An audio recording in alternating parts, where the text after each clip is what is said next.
ஹாய்ங்க, ஒரு டைம் இப்படி தொக்கு செஞ்சு பாருங்க, அம்புட்டு ருசியாக இருக்குங்க. ஏற்கனவே சந்தையில் முருங்கைக்காய் வாங்கிட்டு வந்து வச்சுருந்தேங்க.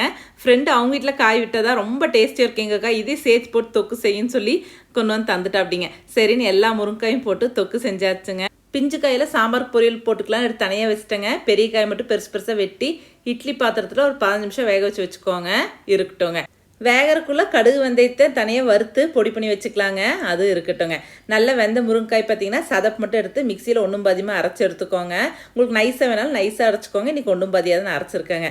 இப்போ தாளிச்சிடலாங்களா தொக்கு. கடாயில் கொஞ்சம் நல்லெண்ணெய் விட்டுக்கோங்க. கடுகு பொரிஞ்ச பிறகு அடுப்பு நல்லா சிம் பண்ணிவிட்டு பெருங்காயத்தூள் மஞ்சத்தூள் மிளகாத்தூள் போட்டுங்க. பொடி கருகிறதுக்கு முன்னாடியேங்க நம்ம அரைச்சி வச்சு விழுதி சேர்த்திக்கோங்க.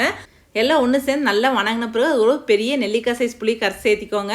அது உடனே ஏற்கனவே நான் வறுத்து பொடி பண்ணி வச்சுதான் கடுகு வெந்தய பொடியும் சேர்த்தி நல்லா பரட்டி விட்ருங்க. நல்லா சிம் பண்ணி எண்ணெய் பிரிஞ்சு வர அளவுக்கு நல்லா வணக்கி எடுத்திங்கன்னா சூப்பரான முருங்கைக்காய் தொக்கு தயாருங்க. கண்டிப்பாக ட்ரை பண்ணி பாருங்கள். சரிங்க, எங்கள் வீடியோ பிடிச்சதா like, share and subscribe. Video மூலம் பயணம் தொடரும். நன்றி.